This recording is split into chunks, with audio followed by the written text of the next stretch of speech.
শেফালি গল্পবুড়ির প্রত্যেকটি শ্রোতা এবং শুভাকাঙ্ক্ষীকে জানাই নববর্ষের শুভেচ্ছা। শুভ নববর্ষ 1432।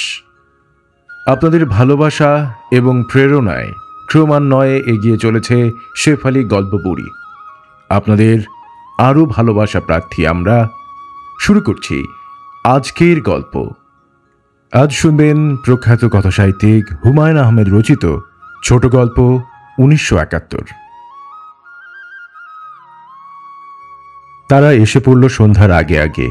বিরাট একটা দল, মার্চ টার্চ কিছু না, এলোমেলোভাবে হেঁটে আসা, সম্ভবত বহু দূর থেকে আসছে। ক্লান্তিতে নুয়ে পড়েছে এক একজন। ঘামে মুখ ভেজা, ধুলি ধূসরিত খাকি পোশাক। গ্রামের লোকজন প্রায় সবাই লুকিয়ে পড়ল। শুধু বৌদি পাগলা হাসি মুখে এগিয়ে গেল, মহানন্দে চেঁচিয়ে উঠল, বিষয় কি গো? পুরো দল থমকে দাঁড়ালো মুহূর্তে। বৌদি পাগলার হাতে একটা লাল গামছা। সে গামছা নিশানের মতো উড়িয়ে চেঁচালো, কই যান গো আপনারা? এমন অদ্ভুত ব্যাপার সে আগে কখনো দেখেনি। মেজর সাহেবের চোখে সানগ্লাস। তিনি সানগ্লাস খুলে ফেলে ইংরেজিতে বললেন, লোকটা কি বলছে? রফিক উদ্দিন সঙ্গে সঙ্গে বলল, লোকটা মনে হচ্ছে পাগল। আমাদের সব গ্রামে একটা করে পাগল থাকে, তাই নাকি? জি স্যার। বুঝলে কি করে এরা পাগল? রফিক উদ্দিন চুপ করে গেল। মেজর সাহেব খুব প্যাঁচানো স্বভাব। একটি কথার 10টি অর্থ করেন। বদি পাগলকে দেখা গেল ছুটতে ছুটতে আসতে, তার মুখ ভর্তি হাসি। রফিক থমকে উঠলেন, কি যাস তুই? বদি পাগলার হাসি আরো বিস্তৃত হল। রফিক কপালের ঘাম মুছল, সরু গলায় বলল, লোকটা স্যার পাগল। আমাদের সব গ্রামে একটা করে। এই কথা তুমি আগে একবার বলেছ। একই কথা 2-3 বার বলার প্রয়োজন নেই। রফিক ঢোক গেল। মেজর সাহেব ঠান্ডা গলায় বললেন, এই জায়গাটা আমার পছন্দ হচ্ছে। কিছুক্ষণ বিশ্রাম করা যাক, সবাই টায়ার্ড। মাইল 5 গেলেই, স্যার নবীনগর খুব বড় বাজার, পুলিশ ফাঁড়ি আছে। সন্ধ্যা নামের আগে আগে স্যার এই নবীনগর চলে যাওয়া ভালো। কেন, তুমি কি ভয় পাচ্ছ? জি জি না স্যার, ভয় পাবো কেন? মেজর সাহেব দলটির দিকে তাকিয়ে কিছু একটা বললেন। মৃদু সাড়া জাগল। নিমিষের মধ্যে ছড়িয়ে ছিটিয়ে বসে পড়ল সবাই। মাথা থেকে ভারী হেলমেট খুলে ফেলতে লাগলো। মেজর সাহেব নিচু সুরে বললেন, পাগলটাকে বেঁধে ফেলতে হবে। তিনি কাঠের একটি বাক্সের উপর বসে পাইপ ধরালেন। খাকি পোশাক পরা কারো মুখে পাইপ মানায় না, কিন্তু এই মেজর সাহেব অসম্ভব সুপুরুষ, তাঁর মুখে সবকিছুই মানায়। পাগলটাকে আম গাছের সঙ্গে বেঁধে ফেলা হলো। তার কোনো আপত্তি দেখা গেল না, বরং কাছাকাছি থাকতে পারার সৌভাগ্য তাকে আনন্দিতই মনে হলো। কেউ তার দিকে তেমন নজর দিল না। এরা অসম্ভব ক্লান্ত, এদের দৃষ্টি নিরাসক্ত ও ভাবলেশহীন। মেজর সাহেব পানির বোতল থেকে কয়েক চুমুক পানি খেলেন। বুট জুতা জোড়া খুলে ফেললেন। তার বাঁ পায়ের গোড়ালিতে ফোসকা পড়েছে। রফিক বলল, ডাব খাবেন স্যার? মেজর সাহেব সে কথার জবাব না দিয়ে শান্ত স্বরে বললেন, আগে আমরা কোনো গ্রামে গেলেই ছোটখাটো একটা দল পাকিস্তানি পতাকা হাতে নিয়ে আসতো, এখন আর আসে না। এর কারণ কি জানো? জানি না স্যার। ভয়ে আসে না। এই গ্রামের সবকটি লোক এখন জঙ্গলে লুকিয়ে আছে, ঠিক না? রফিক জবাব দিল না। বদি পাগলা বলল, একটু বোতলের পানি খাইতে মন চায়। ও কি চায়? ওয়াটার বোতল থেকে পানি খেতে চাই স্যার। গ্রামের সবাই পালিয়ে গেলেও আজিজ মাস্টার যেতে পারেনি, কারণ সোনাপোতা থেকে তার ছোট বোন এসেছিল। আজ সকাল থেকেই তার প্রসব ব্যথা শুরু হয়েছে। এরকম একজন মানুষকে নিয়ে টানাটানি করা যায় না। তবু আজিজ মাস্টার দুবার বলল, ধরাধারি নাওডাত নিয়া তুললে শ্যামগঞ্জ লইয়া যাওন যায়। তার জবাবে আজিজ মাস্টারের মা তার কাপুরুষতা নিয়ে কুৎসিত একটা গাল দিয়েছেন, পা ভাঙা বিড়ালের সঙ্গে তুলনা করেছেন। আজিজ মাস্টার প্রতিবাদ করেননি, কারণ কথাটি সত্য। সে বড়ই ভীতু। গ্রামে মিলিটারি ঢুকেছে শোনার পর থেকে তার ঘন ঘন প্রস্রাবের বেগ হচ্ছে। সে বসে আছে উঠোনে এবং সামান্য শব্দেও দারুণভাবে চমকে উঠছে। মাস্টার বাড়িতে আছো? কেডা? আমরা। খবর শুনছো?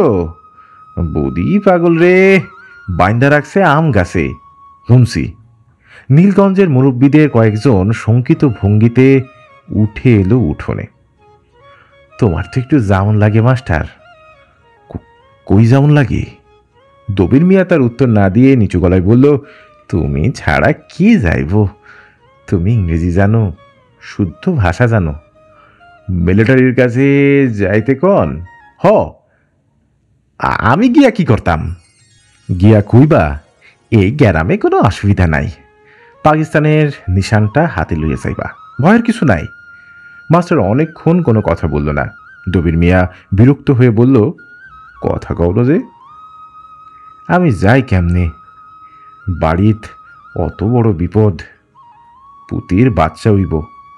তোমার তো কিছু করণের নাই মাস্টার, তুমি ডাক্তারও না কবিরাজও না। মাস্টার ক্ষীণ স্বরে বলল, পাকিস্তানের পতাকা পায়াম কই? কেন?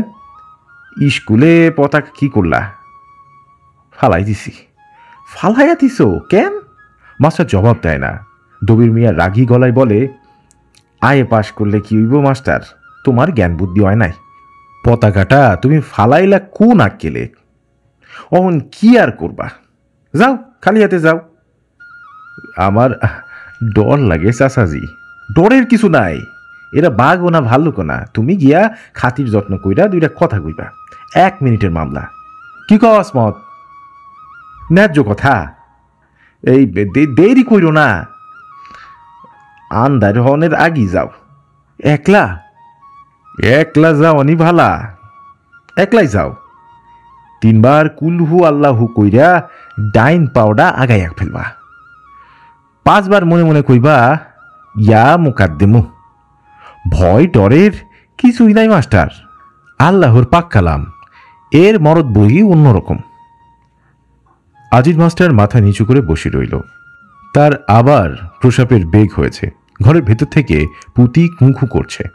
প্রথম পোয়াতি খুব ভোগাবে।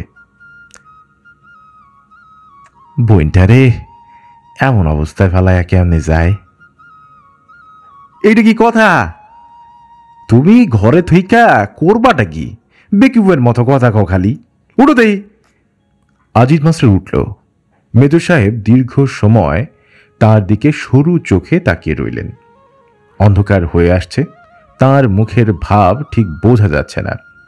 তিনি বসে আছেন কাঠের একটি বড় বাক্সের উপর, পা দুটি ছড়ানো। মেজর সাহেব পরিষ্কার বাংলায় বললেন, কি যাও? আজিজ মাস্টার থতমত খেয়ে গেল। এ বাংলা জানে নাকি? কি আশ্চর্য! কে যাও তুমি? জি কিছু চাই না। মেজর সাহেব এবার ইংরেজিতে বললেন, কিছু না চাইলে এসেছো কেন? তামাশা দেখতে? সার্কাস হচ্ছে? আজিজ মাস্টার ঘামতে শুরু করল। মেজর সাহেবের পরবর্তী সমস্ত কথোপকথন হলো ইংরেজিতে। আজিজ মাস্টার বেশিরভাগ জবাবই দিল বাংলায়। তাতে অসুবিধা হলো না। মেজর সাহেব বাংলা বুঝতে পারেন। তুমি কি করো? আমি এখানকার প্রাইমারি স্কুলের টিচার। এখানে আবার স্কুলে আছে নাকি? জি স্যার। আর কি আছে? একটা মসজিদ আছে। শুধু মসজিদ? মন্দির নেই? পূজা হয় সেখানে? জি না স্যার। ঠিক করে বলো, মন্দির আছে কিনা? নাই স্যার। মেজর সাহেব পাইপ ধরালেন। ঠান্ডা গলায় কাকে যেন পাঞ্জাবি বা অন্য কোনো ভাষায় কি বললেন। সেই লোকটি উঠে এসে প্রচণ্ড একটা চর বসিয়ে দিল আজিজ মাস্টারের গালে। আজিজ মাস্টার চিত হয়ে পড়ে গেল। আম গাছের সঙ্গে বাধা বদি পাগলা দারুণ অবাক হয়ে বলল, ও মাস্টার, উড়ো উড়ো। যেন কিছুই হয়নি এমন ভঙ্গিতে মেজর সাহেব বললেন, তোর নাম কি? আজিজুল রহমান। আজিজুর রহমান, তোমাদের এদিকে মুক্তিবাহিনী আছে? জি না। সবাই পাকিস্তানি? জি। বাহ, খুব ভালো। তুমি নিজেও একজন খাঁটি পাকিস্তানি, ঠিক? জি স্যার। সবাই পাকিস্তানি হলে এত ভয় কিসের? আমার তো মনে হয় গ্রামের সবাই ভয় পালিয়েছে। মেয়েগুলি লুকিয়ে আছে জঙ্গলে, ঠিক না? আজিজ মাস্টার জবাব দিল না। তার মাথা ঘুরছে, বমি আসছে। বহু কষ্টে সে বমির বেগ সামলাতে লাগলো। তোমাদের কি ধারণা আমরা তোমাদের মেয়েদের ধরে নিয়ে যাব? আজিজ মাস্টার চুপ করে রইল। কি কথা বলছো না যে? তোমার স্ত্রীও কি জঙ্গলে লুকিয়েছে? স্যার, আমি বিয়ে করিনি। বিয়ে করনি? বয়স কত তোমার? 40। 40? এখনো বিয়ে করনি? তাহলে চালাও কিভাবে? মাস্টার বেড করো? আজিজ মাস্টার কপালের ঘাম মুছল। মেজর সাহেব হুঙ্কার দিয়ে উঠলেন, কথার জবাব দাও। রফিক উদ্দিন ক্ষীণ সুরে বলল, স্যার, জানতে চাচ্ছেন আপনি হস্তমৈথুন করেন কিনা? বলে ফেলেন ভাই। স্যার রেগে যাচ্ছেন? করি না। বলো কি, তোমার যন্ত্রপাতি ঠিক আছে? দেখি পায়জামা খুলে সবাইকে দেখাও তো। স্যার, স্যার, কি বললেন? পায়জামা খুলে তোমার যন্ত্রটা সবাইকে দেখাতে বললাম। চটপট করো, দেরি করবে না, আমার হাতে সময় বেশি নেই। আজিজ মাস্টার অবাক হয়ে তাকালো রফিকের দিকে। রফিক উদ্দিন অস্পষ্ট স্বরে বলল, খুলে ফেলেন ভাই, বেটা ছেলেদের মধ্যে আবার লজ্জা কি? খুলে ফেলেন। স্যার রাগ করছেন? মেজর সাহেব নিচু গলায় কি একটা বললেন। একজন এসে হ্যাঁচকা টানে আজিজ মাস্টারের পায়জামা নামিয়ে ফেলল। মেজর সাহেব বললেন, জামাটাও খুলে নাও। আজিজ মাস্টার দু হাতে তার লজ্জা ঢাকার চেষ্টা করতে লাগলো। একটা মৃদু হাসির গুঞ্জন উঠল চারিদিকে। একজন কে যেন কাগজের দলা পাকিয়ে ছুঁড়ে মারল আজিজ মাস্টারের দিকে। মেজর সাহেব বললেন, তুমি পাকিস্তানিদের ভালোবাসো? জি স্যার। Very good. আমাকেও নিশ্চয়ই ভালোবাসো, বাসো না? বলো, আরে বলে ফেলো। বাসি স্যার।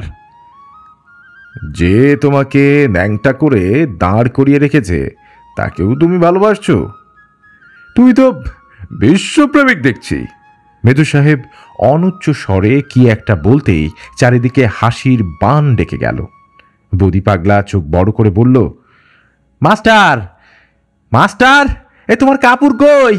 এই মাস্টার! আজিজ মাস্টার ঘোলা চোখে তাকালো তার দিকে। তার বমি বমি ভাবটা কেটে গেছে। শুধু মাথার পিছন দিকটায় তীব্র ও তীক্ষ্ণ একটি যন্ত্রণা। মেজর সাহেব বললেন, আজিজুর রহমান, তুমি ভয়ে মিথ্যা কথা বলছো প্রাণে বাঁচবার জন্যে। সত্যি কথা বলো, তোমাকে ছেড়ে দেব। তুমি কি আমাকে পছন্দ করো? জি না। এই তো আসল কথা বেরোচ্ছে। তুমি যাও, এটা বাংলাদেশ হোক। জি স্যার। তুমি তাহলে একজন দেশদ্রোহী। দেশদ্রোহীর মৃত্যুদণ্ড হওয়া উচিত। আমি সেই ব্যবস্থাই করতে চাই, নাকি তুমি বাঁচতে চাও? আজিজ মাস্টার জবাব দিল না। দেরি করবে না, বলে ফেলো, বাঁচতে চাও কিনা? রফিক উদ্দিন ভয় পাওয়া গলায় বলল, বলেন ভাই, বলেন, বাঁচতে চাই। আহা, এরকম করছেন কেন? শুধু শুধু নিজের বিপদ ডেকে আনছেন। বদি পাগলা আবার কথা বলে উঠল, ও মাস্টার, মাস্টার, কাপড় পিন্ধো। আরে তুমি তো ন্যাংটা। আজিজ মাস্টার নড়ল না। মেজর সাহেব বললেন, কাপড় বড়, কাপড় পরে আমার সামনে থেকে বিদায় হয়ে যাও। Clear now. আজিজ মাস্টার কাপড় পরল না। হঠাৎ একদলা থুতু ফেলল। সেই থুতু মেজর সাহেবের ডান প্যান্টের হাঁটুর কাছে এসে পড়ল। মেজর সাহেব চোখ তুলে তাকালেন। চারিদিকে কোনো শব্দ নেই। আজিজ মাস্টার এগিয়ে এসে আরেক দলা থুতু ফেলল। সেই থুতু মেজর সাহেবের শার্টে এসে পড়ল। তিনি শান্ত স্বরে বললেন, যথেষ্ট বিশ্রাম হয়েছে, এবার আমরা রওনা হব। সৈন্যদল মার্চ করে এগুচ্ছে। মেজর সাহেবের মুখ অসম্ভব বিবর্ণ। পিছনে মাথা উঁচু করে দাঁড়িয়ে আছে একজন নগ্ন মানুষ।